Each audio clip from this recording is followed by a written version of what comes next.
ನಮಸ್ಕಾರ ವೀಕ್ಷಕರೇ, ನಮ್ಮ SLN ನ್ಯೂಸ್ ಕನ್ನಡ ಚಾನೆಲ್ ಈಗಲೇ ಸಬ್ಸ್ಕ್ರೈಬ್ ಮಾಡಿ ಹಾಗೂ ಕೆಳಗಡೆ ಇರುವ ಬೆಲ್ ಬಟನ್ ಒತ್ತಿ.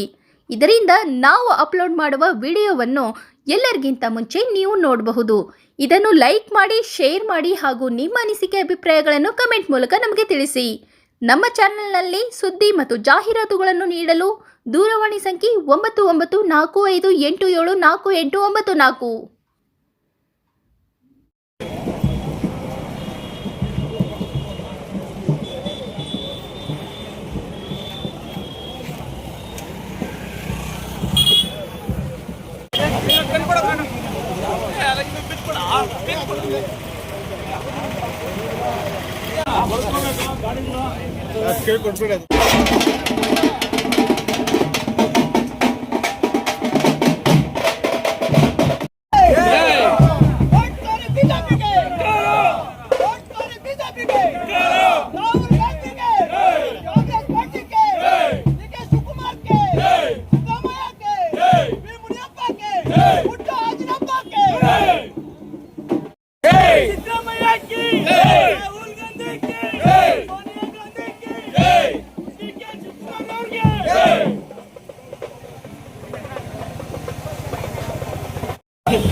ಕೆಟ್ಟದೇ ಜಾಸ್ತಿ ಬೇಗ ಬರ್ತದೆ.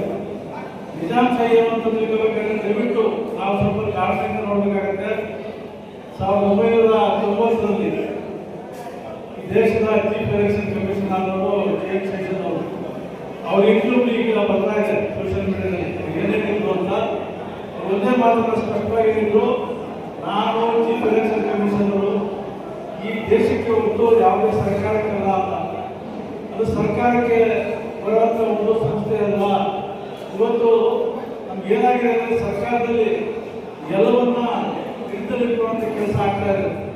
ನಮ್ಮ ಸಂವಿಧಾನಿಕ ಸಂಸ್ಥೆಗಳೇನಿದ್ದಾವೆ, CBI ಇರ್ಬೋದು ಅಥವಾ ED ಇರ್ಬೋದು, ಎಲೆಕ್ಷನ್ ಕಮಿಷನ್ ಇರ್ಬೋದು, ಇವೆಲ್ಲ ಸರ್ಕಾರ ಕೆಳಗೆ ಬರ್ತಕ್ಕಂಥ ಸಂಸ್ಥೆಗಳಲ್ಲ. ದೇಶದ ಸಂವಿಧಾನವನ್ನು ಎತ್ತಿರ್ತಕ್ಕಂಥ ಕೆಲಸ ಮಾಡ್ತಕ್ಕಂಥ ಸಂಸ್ಥೆಗಳು. ಆದರೆ ನಾವೆಲ್ಲ ನೋಡ್ತಾ ಬಂದಿದ್ದೀವಿ. 2014 ಬಿಜೆಪಿ ಸರ್ಕಾರ ಒಂದೊಂದಾಗಿ ಸಂಸ್ಥೆಗಳೆಲ್ಲ ಹೇಗೆ ಅದರಿಂದ ತಪ್ಪಿಸ್ಕೊಂಡು ಬರ್ತಾ ಇದೆ ಅಂತ ಬಹುಶಃ ನಿಮಗೆಲ್ಲ ಗೊತ್ತಿರುತ್ತೆ ಅಂತ ಕಾಣುತ್ತೆ. ಈ ದೇಶದ ಚೀಫ್ ಎಲೆಕ್ಷನ್ ಕಮಿಷನ್ನ ಅಪಾಯಿಂಟ್ ಮಾಡೋದು ಕಂಡಿರ್ತದೆ. ಅದರಲ್ಲಿ ಪ್ರಧಾನಮಂತ್ರಿ ಇರ್ತಾರೆ, ಮೊದಲು ಚೀಫ್ ಜಸ್ಟಿಸ್ ಆಫ್ ಇಂಡಿಯಾ ಇದ್ರು, ಅದಾದ ನಂತರ ಆಪೋಸಿಷನ್ ಲೀಡರ್, ದೇಶದ ಪಾರ್ಲಿಮೆಂಟ್ ಆಪೋಸಿಷನ್ ಲೀಡರ್ ಇದ್ರು. ಆದರೆ ಮೊನ್ನೆ ಇತ್ತೀಚೆಗೆ ನಮ್ಮ ರಾಷ್ಟ್ರೀಯ ನಾಯಕರಾದಂತ ರಾಹುಲ್ ಗಾಂಧಿ ಅವರು ಕರ್ನಾಟಕದಲ್ಲಿ KR ಕ್ಷೇತ್ರದ ಮಾದೇವಪುರದಲ್ಲಿ ಒಂದೇ ಮನೆಯಲ್ಲಿ 24 ವೋಟ್, ಆ ವೋಟ್ ನ ಪ್ರೂವ್ ಮಾಡಿ ಎಲೆಕ್ಷನ್ ಕಮಿಷನ್ಗೆ ತೋರಿಸಿದ್ರು. ನೋಡಿ, ಈ ತರ ಅಡ್ಡ ಮತದಾನ ಆಗಿದೆ ಅಂತ. ಅದಕ್ಕೆ ಎಲೆಕ್ಷನ್ ಕಮಿಷನ್ ಅವರು ಏನ್ ಹೇಳ್ತಾರೆ, ಆಕ್ಟಿವೇಟ್ ಮುಖಾಂತರ ಕೊಡಿ, ನೀವೇನೇ ಕಳಿಸಿದ್ರು ಸರಿ, ಅದನ್ನು ಸಹ ಕೊಟ್ಟರು. ಇವತ್ತು ಜನರ ಮುಂದೆ ಒಂದು ವಿರೋಧ ಪಕ್ಷ ಅಂತಂದ್ರೆ ಶಾಡೋ ಮುಖ್ಯಮಂತ್ರಿ ಇದ್ರೆ ವಿರೋಧ ಪಕ್ಷ ನಾಯಕ ಒಂದು ಶಾಡೋ ಮುಖ್ಯಮಂತ್ರಿ ಇದ್ದಂಗೆ. ಸೊ ಅವ್ರು ಏನೇ ಹೇಳಿದ್ರು ಜನರ ಮುಂದೆ ಹೇಳ್ತಾ ಇದ್ದಾರೆ, ಎಲ್ಲೋ ಹಿಂದಿನ ಭಾಗದಿಂದ ಹೇಳ್ತಾ ಇದ್ದಾರೆ, ಜನರ ಮುಂದೆ ಈ ತರ ಅಡ್ಡ ಮತದಾನ ಆಗಿದೆ ಅಂತ ಕೊಟ್ಟರು ಸಹ MML ಮಳೆ ಬಿದ್ದಂಗೆ ಇವತ್ತು ಚುನಾವಣಾ ಆಯೋಗ ವರ್ತಿಸ್ತಾ ಇದೆ. ಇವತ್ತು ಈ ಒಂದು ವೋಟ್ ಚೋರಿ ಯಾವ ತರ ಅಂತಂದ್ರೆ, ವೋಟ್ ನ ಸೇರಿಸೋದಾಗ್ಬೋದು, ಎಲ್ಲಿ ಹೆಚ್ಚಿನ ಸಂಖ್ಯೆಯಲ್ಲಿ ಬಿಜೆಪಿ ಮತದಾರರಿದ್ದಾರೆ ಅಲ್ಲಿ ಆ ಕ್ಷೇತ್ರಗಳಲ್ಲಿ ಸೇರಿಸೋದಾಗ್ಬೋದು. ಕಾಂಗ್ರೆಸ್ ಪಕ್ಷ ಗೆದ್ದೇ ಗೆಲ್ಲುತ್ತೆ ಅನ್ನೋ ಕಡೆ ನಮ್ಮ ಮುಸ್ಲಿಂ ಬಾಂಧವರಾಗ್ಬೋದು, ಹಿಂದುಳಿದ ವರ್ಗದವರಾಗ್ಬೋದು, ಯಾರು ಕಾಂಗ್ರೆಸ್ ಪಕ್ಷಕ್ಕೆ ಪಕ್ಕಾ ಮತ ಕೊಡ್ತಾರೆ ಅಂತಾರೆ ಅಂತವ್ರು ಡಿಲೀಟ್ ಮಾಡುವಂತ ಕೆಲಸ ಇವತ್ತಾಗ್ತಾ ಇದೆ. ಹರಿಯಾಣದಲ್ಲಿ ಮಾಧ್ಯಮ ಮಿತ್ರರು ಎಕ್ಸಿಟ್ ಪೋಲ್ಸ್ ಎಲ್ಲ 1000% ಈ ಸತಿ ಕಾಂಗ್ರೆಸ್ ಸರ್ಕಾರ ನಿಶ್ಚಯವಾಗಿ ಬರುತ್ತೆ ಅಂತ ಘಂಟಾಘೋಷವಾಗಿ ಹೇಳಿದ್ರೆ, ಎಲ್ಲಿ ನಾವು ಕಾಂಗ್ರೆಸ್ ಪಕ್ಷ ಗೆಲ್ಲುತ್ತೆ ಅಂತ ಅನ್ಕೊಂಡಿರ್ತೀವೋ ಅಲ್ಲೇ ಸೋಲನ ಆಗಿದೆ ಹರಿಯಾಣದಲ್ಲಿ. ಆಗ ರಾಹುಲ್ ಗಾಂಧಿ ಅವರಿಗೆ ಒಂದು ಅನುಮಾನ ಬಂತು. ಇದನ್ನ ಕ್ರಾಸ್ ಚೆಕ್ ಮಾಡಿದ್ರೆ ಪುಟ್ಟರಂಗನ ಅವರು ವಿಸ್ತಾರವಾಗಿ ಹೇಳಿದ್ರು, ಒಂದು ಬ್ರಿಸೆಲ್ ಮಾಡೆಲ್ದು ಒಂದು ಫೋಟೋನ ಬಳಸಿ ಏನಾದರೂ ಅಧಿಕಾರ ಕೊಟ್ಟಿದ್ರೆ ಒಂದೇ ಒಂದು ಮತ, ಆ ಮತನೇ ಕಳ್ತನ ಆಗ್ಬಿಟ್ರೆ ಖಂಡಿತ ನಮಗೆ ಅಧಿಕಾರ ಕಳ್ಕೊಂಡಾಗುತ್ತೆ. ಯಾಕಂದ್ರೆ ಒಂದು ಮತದಿಂದ ಮಾತ್ರ ನಮ್ಮನ್ನ ಆಳ್ವೆ ಮಾಡೋರು, ನಮಗೆ ಎಂತಹ ನಾಯಕ ಬೇಕು, ಇವರು ನಮ್ಮ ಸಮರ್ಥಿಸ್ತಾರೆ ಅನ್ನೋ ಒಂದು ಪವರ್ ಇರುವಂತಹ ಮತನ ಒಂದು ಕಳ್ತನ ಆದರೆ ಖಂಡಿತ ನಮ್ಮ ಮನೆಯಲ್ಲಿ ದುಡ್ಡು ಇದು ಇನ್ನೊಂದೇನೋ ಕಳ್ಕೊಂಡು ಸಂಪಾದನೆ ಮಾಡ್ಬೋದು. ಅದರ ಮತ ಕಳ್ಕೊಂಡ್ರೆ ಖಂಡಿತ ನಮ್ಮ ಭವಿಷ್ಯ ಹೋಗುತ್ತೆ. ಅಂತಹ ಮತ ಕಳ್ತನ ಆಗ್ತಾ ಇರೋದು ತುಂಬ ದುರಾದೃಷ್ಟಕರ. ಇಂತಹ ಏನು ನಾವು ಇವತ್ತು ಮತ ಕಳ್ತನ ನಾವು ಕಾರ್ಯಕ್ರಮ ಮಾಡ್ತಾ ಇದ್ದೀವಿ, ಇದ್ರ ಬಗ್ಗೆ ನಮ್ಮ ಹಳ್ಳಿಯಲ್ಲಿ ಹಾಗೂ ನಮ್ಮ ಪಂಚಾಯತಿಗಳಲ್ಲಿ ಎಲ್ಲರೂ ಎಚ್ಚೆತ್ಕೊಂಡು ನಮ್ಮ ಯುವಕರು ಪಟ್ಟಿಯಲ್ಲಿ ನಮ್ಮ ಜನ ಲೀಸ್ಟ್ ಹೆಸರು ಇದೆಯಾ ಇಲ್ವಾ, ಇಲ್ಲ ಬೇರೆ ಯಾವ್ದಾರ ಬಂದಿದೆಯಾ ಅಂತ ನಾವು ಯುವಕರು ಎಚ್ಚೆತ್ಕೊಂಡು ಲೀಸ್ಟ್ ಮಾಡಿದಾಗ ಮಾತ್ರ ಗೊತ್ತಾಗುತ್ತೆ. ಯಾಕಂದ್ರೆ ಪ್ರತಿ ಬೂತಲ್ಲೂ ಆ ಊರಿನವ್ರಿಗೆ ಮಾತ್ರ ಎಷ್ಟು ಜನ, ಆ ಊರಲ್ಲಿ ಎಷ್ಟು ಜನ ಇದ್ದಾರೆ, ಒಂದು ವಾರ್ಡಲ್ಲಿ ಎಷ್ಟು ಜನ ಇದ್ದಾರೆ, ಇವು ನಮ್ಮ ವಾರ್ಡ್ ಅವರ ಅಲ್ವಾ ಅನ್ನೋದು ನಮಗೆ ಇರುತ್ತೆ. ನಾವು ಯಾವತ್ತು ಯುವಕರು ಕೆಲಸ ಮಾಡಕ್ಕೆ ಸ್ಟಾರ್ಟ್ ಮಾಡ್ತೇವೋ ಈ ಮತಜೋಡ ಅನ್ನೋದು ಪುರಸ್ಕಾರ ಬಿಡ್ಬೋದು. ಜೊತೆಗೆ ಏನೇನು ರಾಹುಲ್ ಗಾಂಧಿ ಅವರು ಕಂಪ್ಲೇಂಟ್ ಮಾಡ್ತಾ ಇದ್ದಾರೆ ಇವೆಲ್ಲರ ಬಗ್ಗೆ ಈ ಎಲೆಕ್ಷನ್ ಕಮಿಷನ್ ಅವರು ಪಕ್ಷಪಾತ ಬಿಟ್ಟು ಅವರ ಡ್ಯೂಟಿ ಏನಪ್ಪ ಅಂದ್ರೆ ಯಾರಾದ್ರೂ ಒಂದು ಕಂಪ್ಲೇಂಟ್ ಕೊಟ್ಟಾಗ ಅದಕ್ಕೆ ಆನ್ಸರ್ ಕೊಡೋದು ಕರ್ತವ್ಯ ಆಗಿರುತ್ತೆ. ಆದರೆ ಕರ್ತವ್ಯ ಕೊಡದೆ ಮುಂಚ್ಕೊಂಡು ಮಾತಾಡ್ತಾ ಇರೋದು ತುಂಬಾ ದುರಾಶಕರ. ಇದೇ ತರ ನಮ್ಮ ರಾಜಕೀಯವಾಗಿ ಒಂದು ಮತದಿಂದ ಏನು ಭವಿಷ್ಯ ಕಟ್ಕೊಂಡು ಒಂದು ಪಾರ್ಟಿ ಇರುತ್ತೆ, ಇದರ ಆದಾಗ ನಮ್ಮ ಭವಿಷ್ಯದ ರಾಜಕೀಯ ಪಾರ್ಟಿ ಇದಾಗುತ್ತೆ ಅಂತ ಹೇಳ್ತಾ